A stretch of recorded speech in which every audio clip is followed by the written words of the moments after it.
This program is brought to you by Emory University.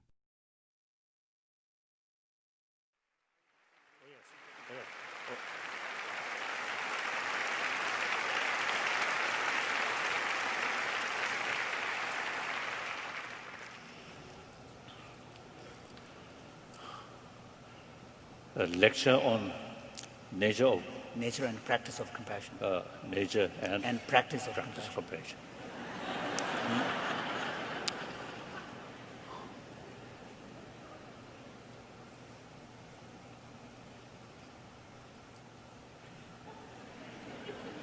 Now, it is quite clear when we look back last, even I think a few millenniums, it is quite clear. I think at least 4,000 or 5,000 faith already exist or start on this planet. So people, whenever they face some difficulties or tragedy, they always put hope on some mysterious things, whether you call God, Creator, or some spirit, like that. Then last about 200 years, science, technology developed. That really fulfilled, I think, many human beings sort of wish. Immediately produce. So through prayer, just to wait, just to hope. Often you see hope become empty hope. But with help of science and technology, really brought these sort of concrete results immediately. So people put faith, technology, science, more and more. And eventually, whole our life, we rely on material values. Then 20th century, really, I think, most sort of the important century of human history. In that history, in that century, also become, I think, century of violence, immense violence. According to some historian, more than 200 million people killed.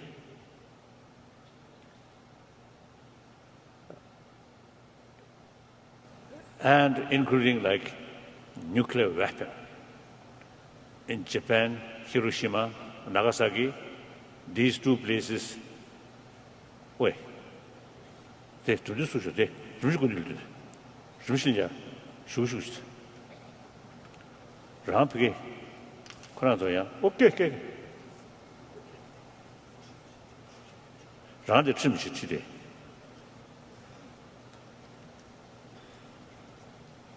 All day. Yes, Tibetan translation.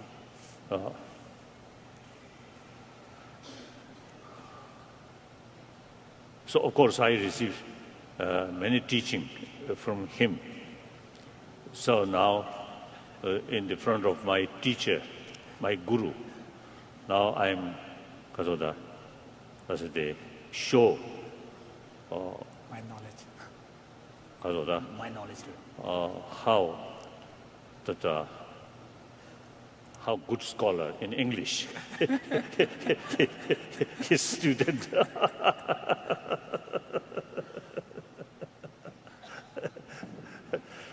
Fortunately, he doesn't know English, so in his eye, oh, Dalai Lama's English seems very good, but actually not.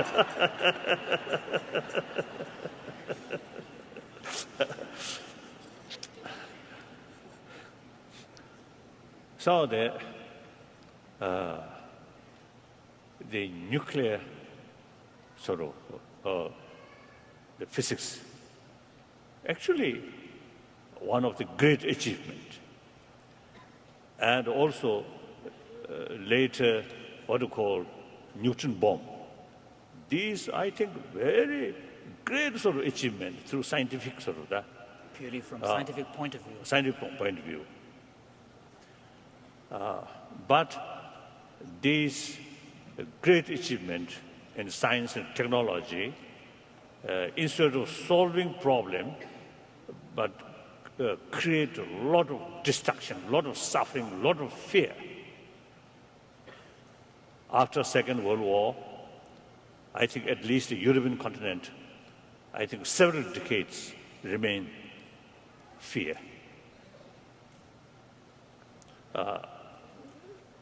So what's wrong?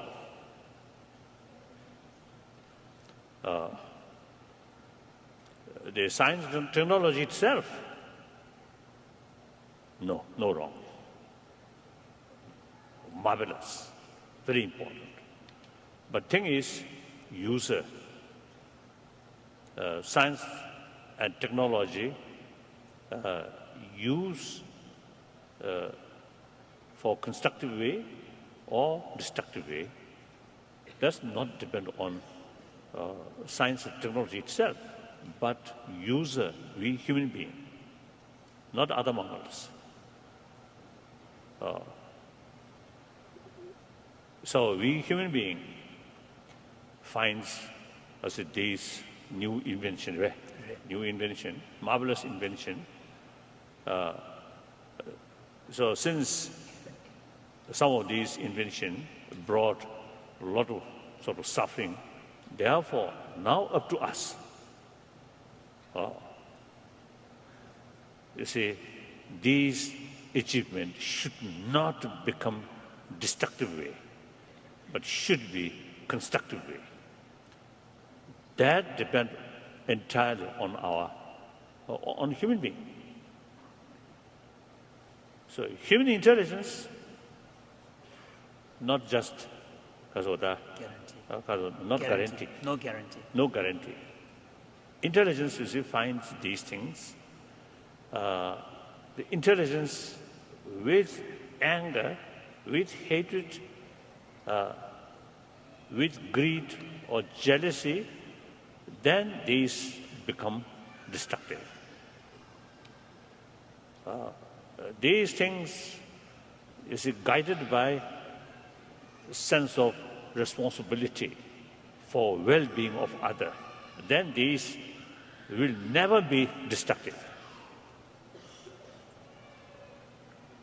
So later part of 20th century, people begin to feel this limitation of also the material value. Some, even some billionaire or millionaire, say their personal sort of belongings were. Facilities are excellent. No need to worry.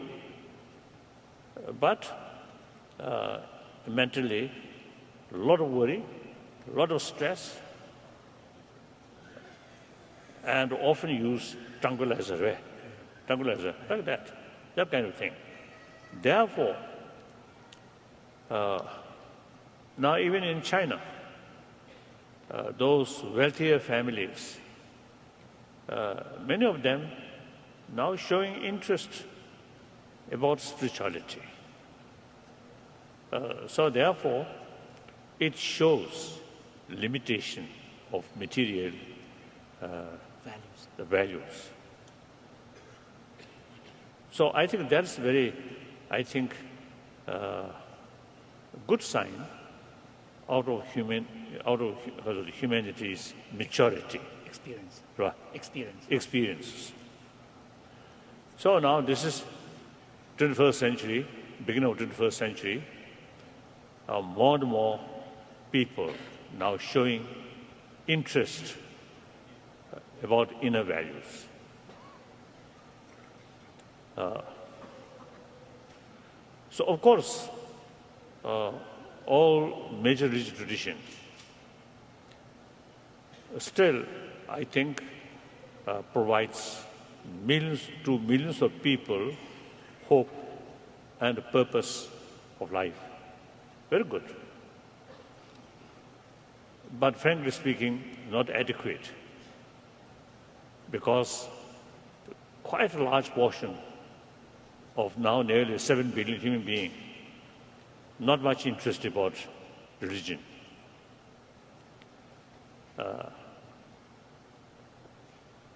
And quite often, you see, people who have no interest about religion, they also usually is neglected about these inner values, like compassion. So therefore, now time comes. We must find ways and means to educate the whole humanity, like universally, if the method to promote these inner value based on religious faith, then it becomes narrow. And also, you see, the second question, what religion, what faith? So more complications. Like India, as 1,000 years, that nation remained multi-religious nation. So naturally, according to their circumstances, the modern, I think 1,000 years, India has some sort of the idea of secularism. Already there. So because of the circumstances, you see, it compelled, you see, that kind of, sort of attitude is necessary.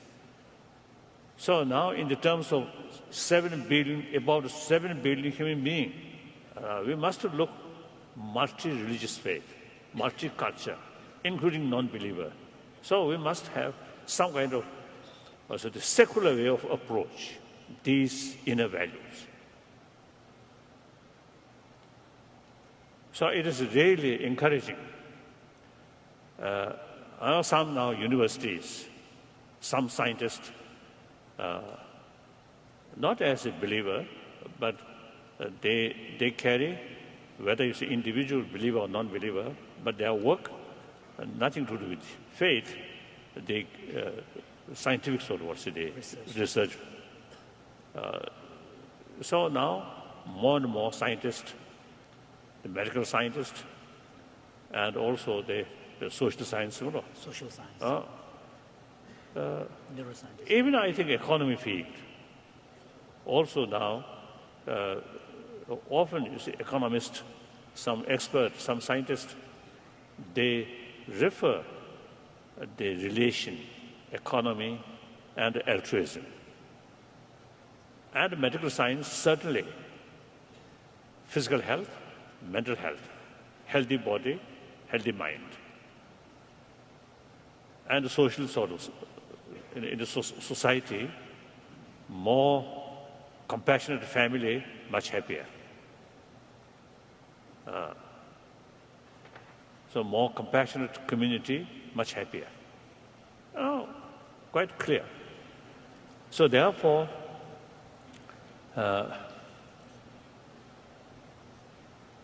now actually, you see some of these university, actually, you see some, they are sort of what's the research.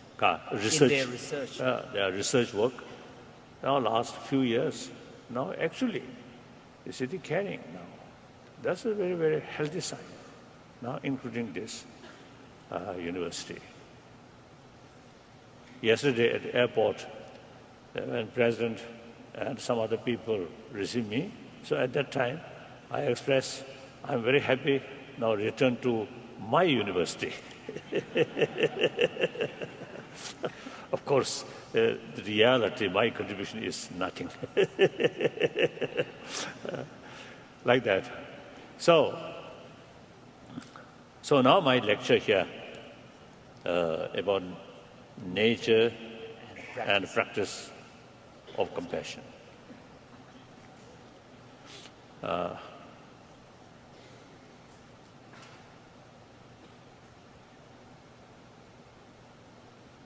I may tell it this way.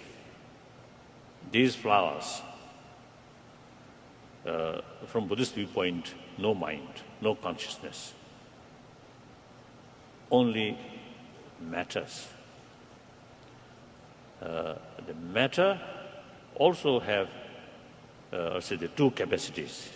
One, kasota, take the thing which help their grow or their sustenance, their survival, like water. The root have some special sort of the ability to take water. And I think certain sort of protein from earth. And then flower also is, and leaf also have the ability to take lights or some other things. They also have the certain sort of chemical the ability to defend themselves. Now in human body level, also I think same chemical system. Now, usually we call sentient being. On top of these chemicals, there is another element that we call feeling, mind or consciousness. So within the consciousness, also you see the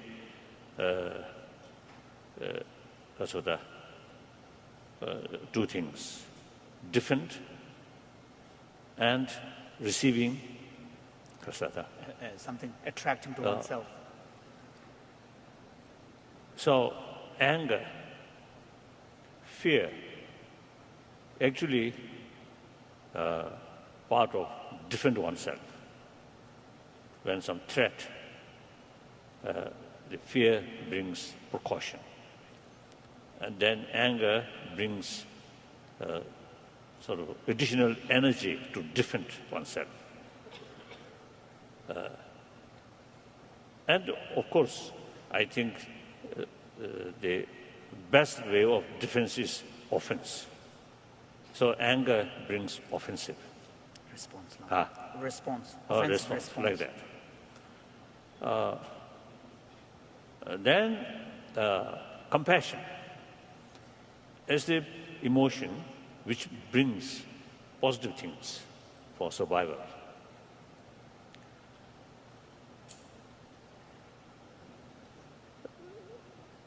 Because again, the desire.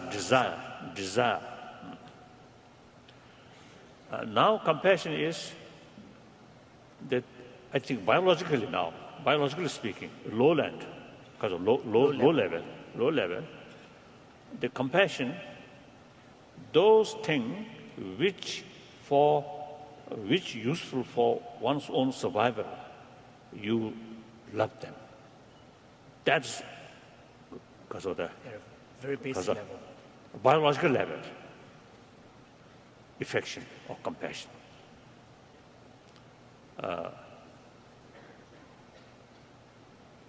So compassion in sense of closeness feeling and something feeling, also that feel nice.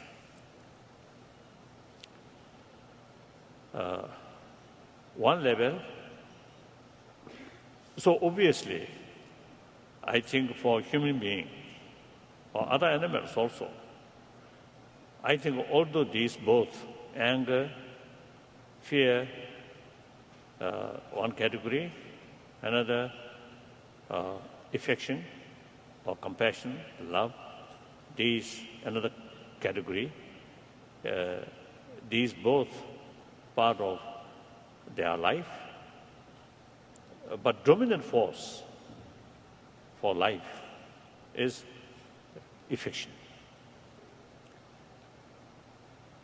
Our life, very life, start and grow with affection, not anger. Now, the biological factor, body level, constant anger, fear, very bad for our health. Compassion, very good for our health. Now, the medical scientists also now saying these things. And our own experience is quite clear, quite clear. The anger, fear disturb our digestion, our sleep. On the other hand, more compassionate, affectionate sort of atmosphere, much more happier. So dominant sort of force, whole our life, from the birth till death, affection is the real Factor. real Force. factor, Real force. more dominant sort of force. Anger constantly comes. And also look, anger with affection, less, I think, less danger. Anger with real hatred, then really dangerous. Now that's a biological factor. No need training, no need meditation, nothing. By birth, that capacity is there. From the birth, the seed of intelligence there, but we never contented just, you see, the potential of the knowledge. But we make every effort to further promote that, cultivate. So, education system developed 1,000 years, since 1,000 years. So that means we recognize the potential and necessary to further nurture and increase. So poor compassion, we don't sort of making that effort just for take for granted. That's a mistake now. Our intelligence grow with our effort. And that knowledge, intelligence itself, also it can go with attachment, desire, anger, hatred.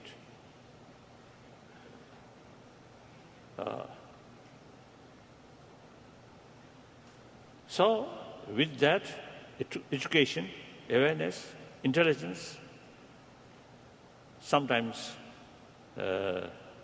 help, that also is a help to grow aggressiveness and also making because of discrimination and the habit of take advantage. Intelligence knows how can I utilize, manipulate, exploit. So intelligence also, intelligence alone,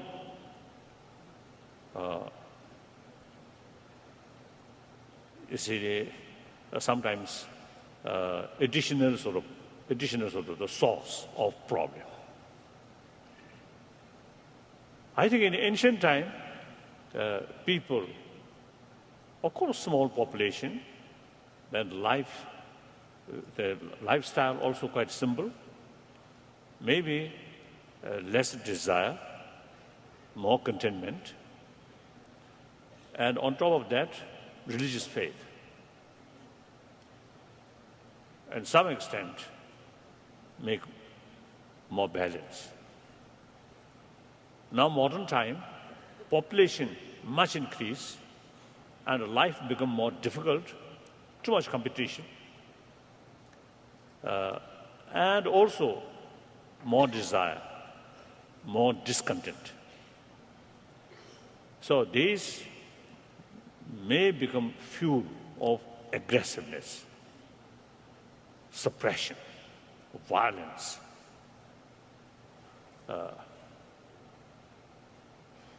And religious faith occasionally come, but not that much serious. So that's the source of problem which we are facing. Many problems which we are facing is essentially man-made problem.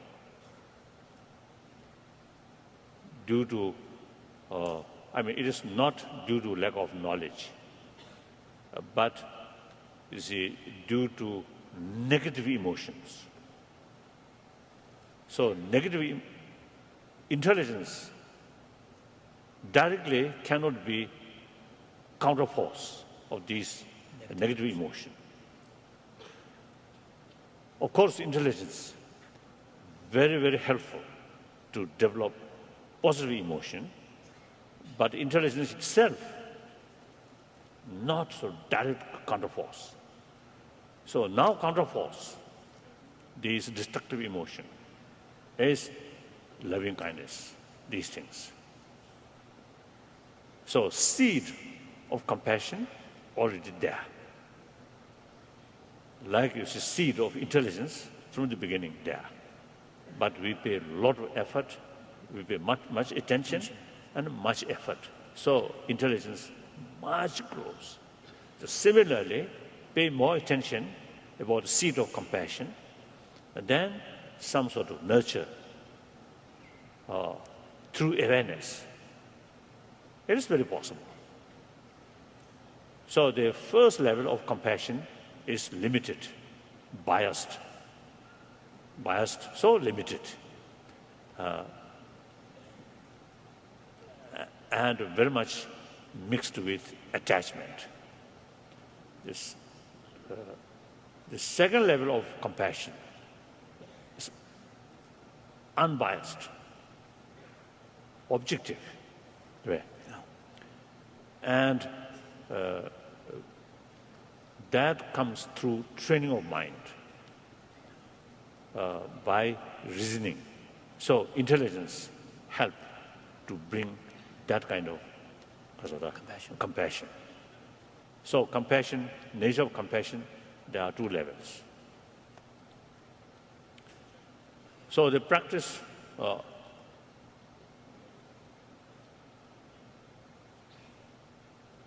mainly, I think, education. This is my field, as far as, the secular ethics, because of the compassion, part of secular ethics, only through education. So education itself, a form of analytical meditation.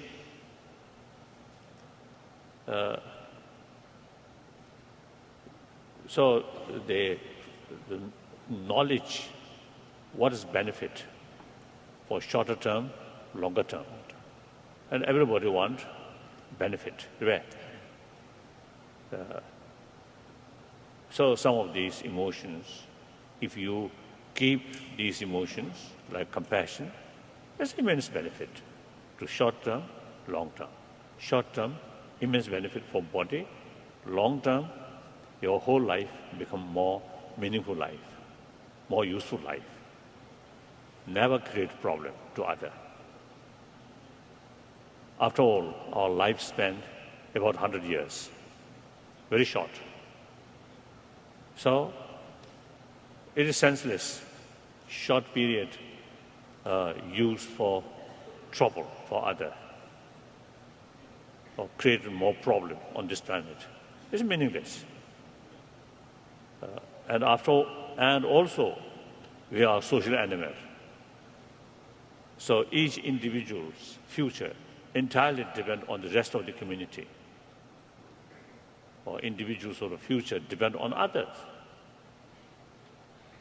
So like farmer or nomads, You see, nomad's life depends on animal, so they take care about animal.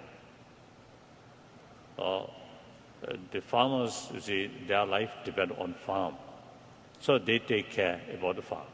So similarly, as a social animal, one individual's future depends on the rest of the community, so we have to take care. That's the source of our own happy life. So many, I think, many negative emotion actually short-sighted, narrow-minded.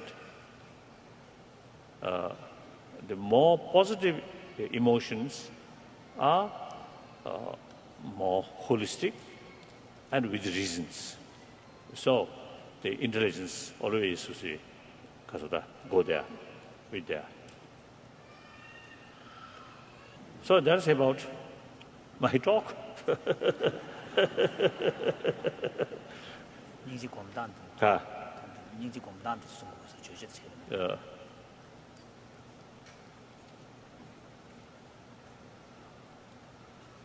So I think the secular way, I think the way to practice, in my own case, you see, they use reasons, awareness. Usually I use three points. I make 3 points. 1 point, according to our common sense or common experience. That means everybody come from our mother. So at the time of our young age, generally speaking, we receive immense affection from our mother. That experience, I think, in early age, I think that experience is really absorbed in our every single cell. So that remains the rest of the whole life.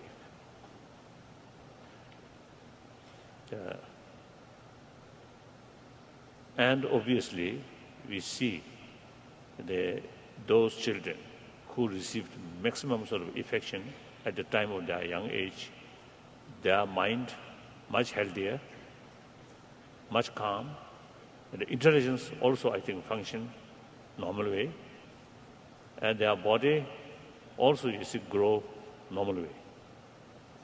Then those children who receive also the very cold lack of affection. Or worst thing is the abuse. Then their mind, deep inside, sense of insecurity, unhappy. So that experience remain in deep inside whole life. So that's our common experience. Then common sense among monks in the monastery or lay people in town or in villages and towns. In town or village, those individuals who in their home always see as the affectionate atmosphere, no matter wealthy or poor, very happy, much happier. And those family, a lot of money, a lot of power, a lot of fame, but within the family, no affection, no compassion. In deep inside, very unhappy.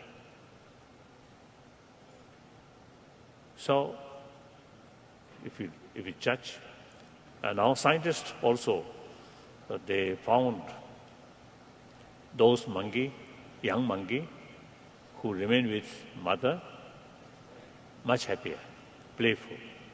those young monkey, separate from their mother, always fighting. Very bad mood. We also same.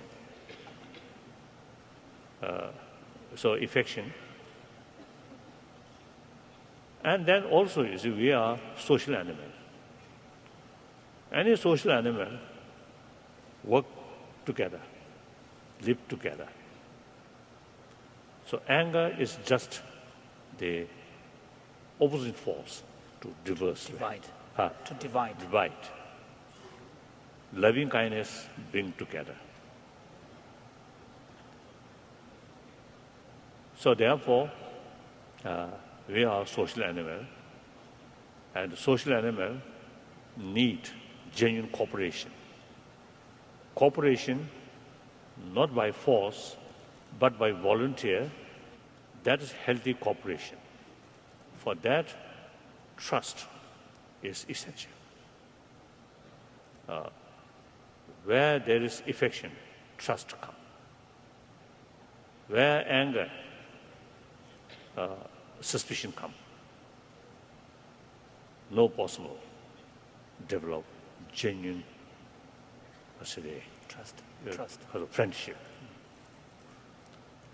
So, in order to build real social animal, full of cooperation, full of trust each other. Now, therefore, by nature, I think even animal appreciate honest, truthful, showing something, doing something different. Even animal dislike. We human being, no question. So that means we are social animal. So therefore, we need trust. So trust come transparent, honest, truthful. So that also very much related with warm-heartedness. If you respect other, there is no room to cheat, to tell lie. There is fear, there is anger, always possible. Saying differently, showing different face. And cheating, all these things happen. So therefore, that's common sense. Then the third scientific sort of finding, as briefly I mentioned, the more compassionate mind, their physical health better. And also, some scientists, even you see, mentioned to me, the constant fear, anger, is actually eating our immune system. Whereas more compassionate mind, very helpful to sustain immune system. So these scientific finding. So use these three things. We can teach. Right? We can bring more of interest about practice of compassion like that. The practice means make familiar. And these ideas become part of our daily life. In order to do that, making familiar, repeat, and then occasionally also see useful to look other sort of problem, other suffering. That also helpful. So basically, these positive emotion with reasons are much more stable. Without a reason, just a familiarization, not necessarily very, very helpful. So reasons are, because this intelligence, reason is very, very essential. So investigation, analyze. So that's, I think, main practice. Then those believers, on top of that, I pray to God, and that's also very good. And then according to those non-theistic religion, such as Jainism and Buddhism, then think law of causality. That also very useful. You see, to develop conviction. I should do good. I should not do bad. Once you really convince everything due to its own causes and the conditions in the causal level, you say action. Usually we call karma. Karma means action. So verbal action, physical action, mental action.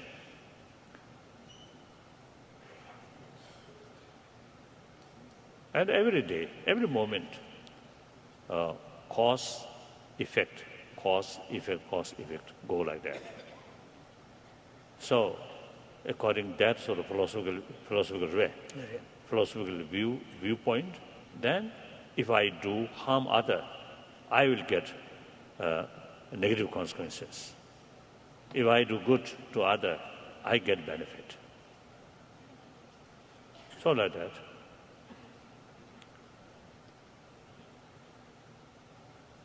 So, finish, complete. So now some questions. Maybe If there is some time, then some questions. maybe we could have some questions from the audience. Your Holiness, why is our enemy our greatest teacher? For practitioner, this is not speak. I think those people who really seriously sort of practicing sort of also the compassion. The compassion, just direct opposite of compassion is anger, hatred. So, in order to reduce anger, hatred, you need patience, tolerance. So, for that reason, in order to practice of tolerance and patience, you need someone create a problem. Of course, as a Buddhist,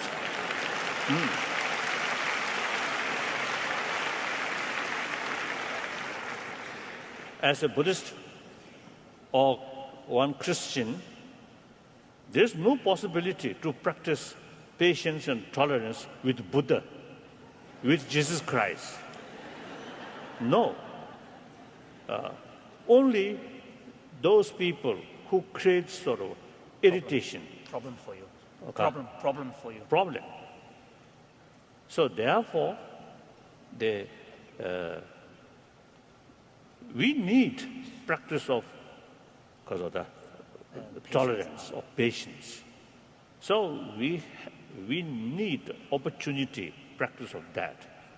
That opportunity creates not yourself, but your enemy.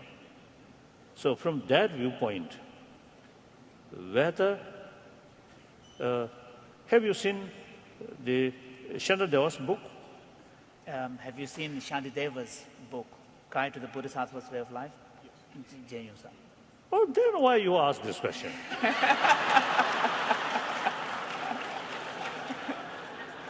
Then Shantadeva's book, 6th chapter, very detailed explained.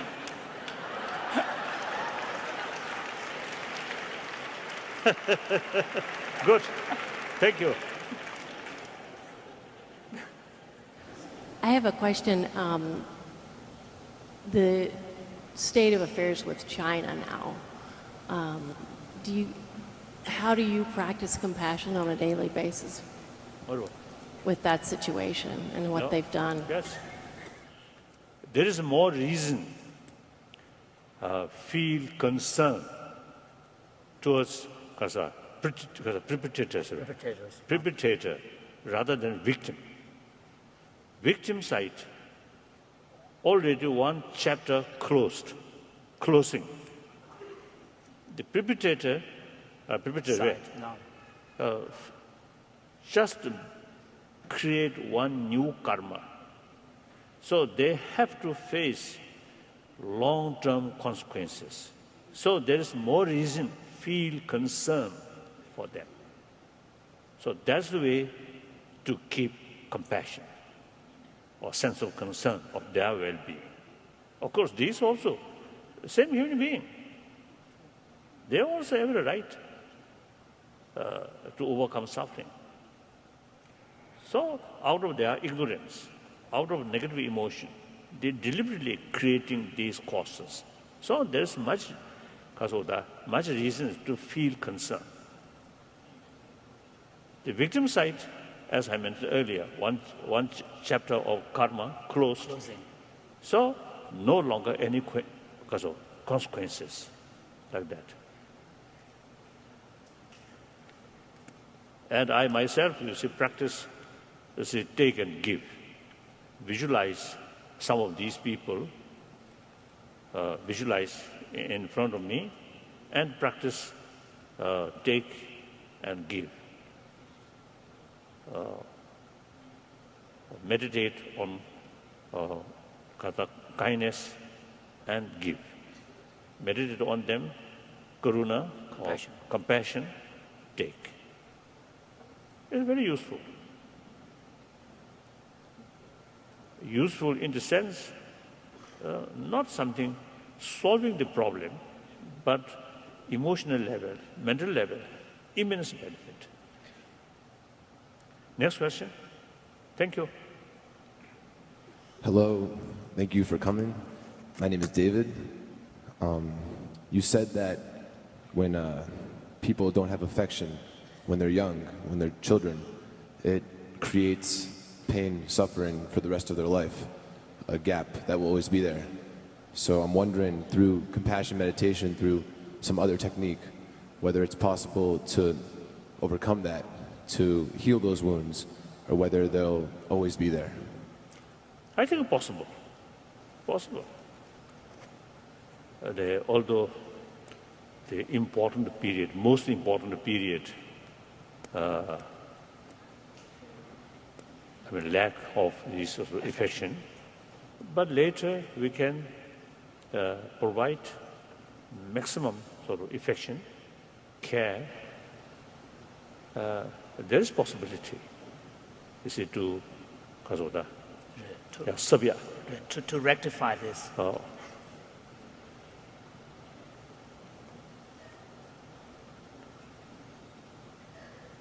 This also, I think, one field, the further research. This is something that needs to be studied. Of course, from Buddhist viewpoint, of course, it is very possible, very possible. And especially, Zamni like Sans, Chedula Sawa, Samel Mia, Duodrash, Mizdagana Duodrash. For example, from the Buddhist theory point of view, there are understandings of various types of karma or action which you may have created at the beginning part of your life, but later, its immediate effect can be felt, but that also can be reversed. So from the Buddhist point of view, yes, it can be rectified. Mm-hmm. Good. Thank you. Thank you, Your Holiness. My question for you is, if you had lived your entire life until this moment as a mute, and you only had one moment to speak, what would be the message you would share? It's a silly question.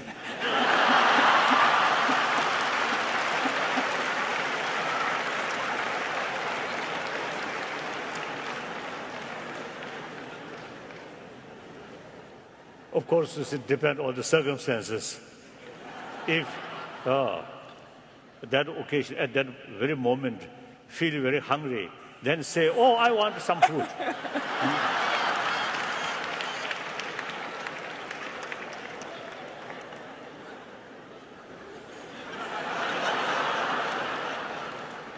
What's the next question?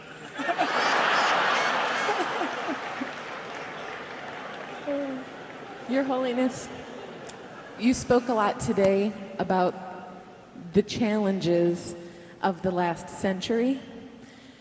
For Americans specifically, what do you think is the greatest opportunity that we have to be compassionate to each other and to the world? That I don't know. Really, I don't know.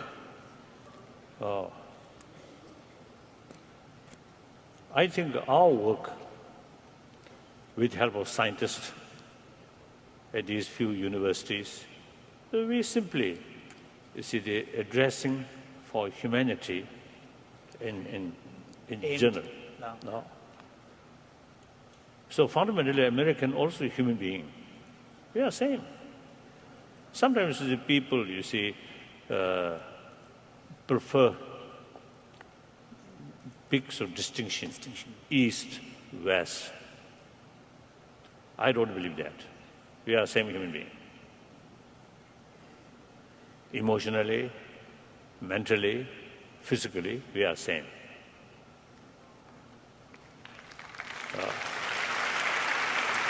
And then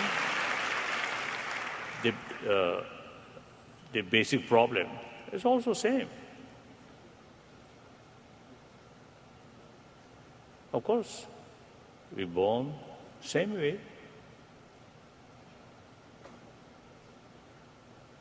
And the way of death, same way.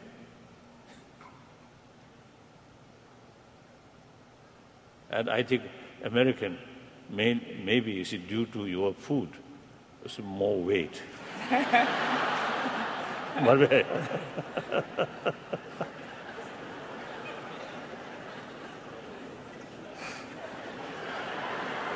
Thank you.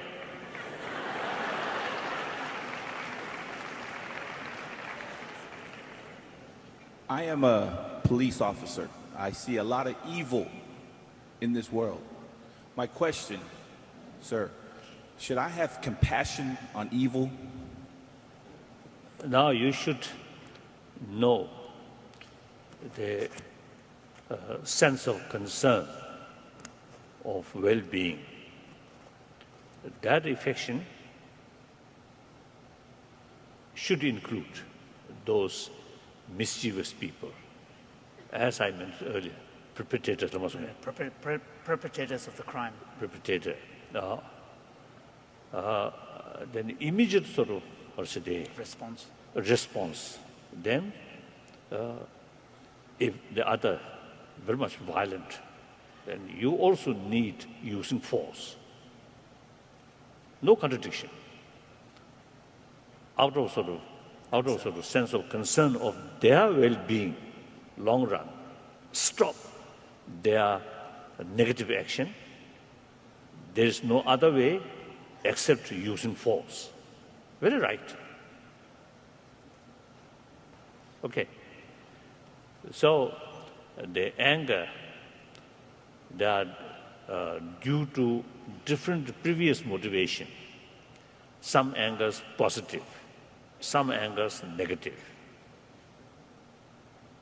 as well as desire. Some desire positive, some desire negative. So when you heard, you see, we should provide, should extend affection, compassion towards all sentient beings, and particularly animal or these negative person. Negative people. You should make the distinction. You should know the more detailed the mental system. So no problem. There's no problem. Now I think one example, we Tibetan, about our struggle. See, we never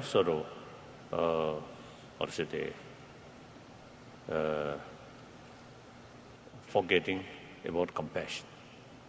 And as I mentioned earlier, those troublemakers, we deliberately visualize them and deliberately generating compassion. That does not mean we are not opposing their action. Now here, we should make distinction, actor and action. Action is concerned, we have to oppose. The actor is concerned, we should not lose our compassion. Like that. I think one's own sorrow, in a case. If you see something, some wound, something, it's really danger to spread your whole body. So then, action is surgery, cut. It's violence. But that violence, for sake of one's own life, similarly the other, in order to save their long-term interest, long-term benefit or future benefit, you see, try to forcefully stop their wrongdoing. No problem. Okay. Thank you. Next. My name is Manla. I'm from Ladakh. I am a researcher. My interest is immune system. But I kill lots of mice, kill animals, but I feel bad. I believe in Buddhist philosophy, but I have to kill for my interest. What should I? Yes, generally, in medical sort of science, research work,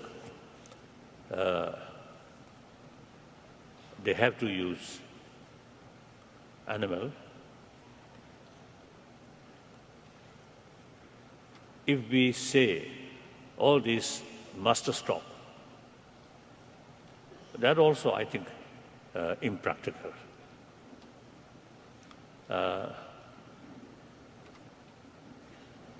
So, they firstly minimize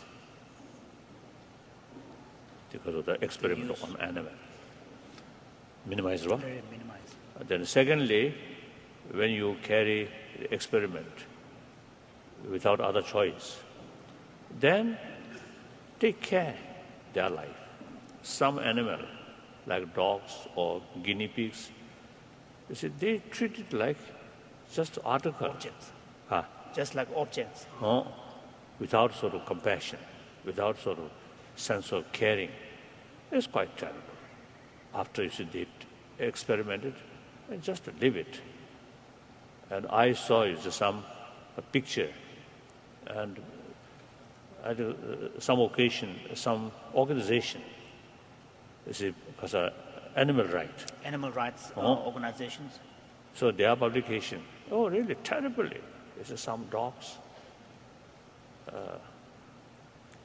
So that I think again extreme. So we must. I think one time in Mongolia, Che Yamzu knows one traditional sort of way, or sort of traditional or some kind of sort of lunch party. So sometimes they have this sort of tradition, the sheep sort of head put in the table. On the table. So then I sort of my sort of my remarks, opening remarks. My thank to the host. Of course, I thank. Then I also express, we must thank this sheep. He or she used to provide his body. So we must remember that. So animal, those, you see, they provide us the basis of experiment for larger benefit. So we must feel gratitude. And then, as a Ladakhi, as a Buddhist, while you carry these sort of experiment, recite like Om Mani Padme Hum, and think it's sort of future life. So that's the only way. Like traditionally, I think last 1,000 years in Tibet, those people, particularly the nomad, you see, they have to carry, you see, they kill animal. But each time, you see, they put some butter lamb, and they recite some mantra, and the animal to be killed gives some blessed pill. So, not sort of killing just without any feeling, without any feeling, without any regard. So that's, I think, only way. Thank you.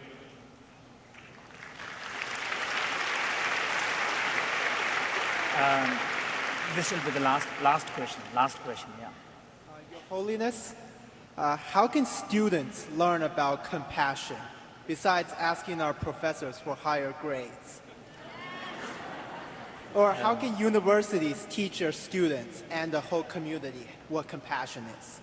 Actually, you see, as a result of more wider contact with a modern sort of education sort of the institution, it become clear that in modern education system, the part of moral ethics are lacking.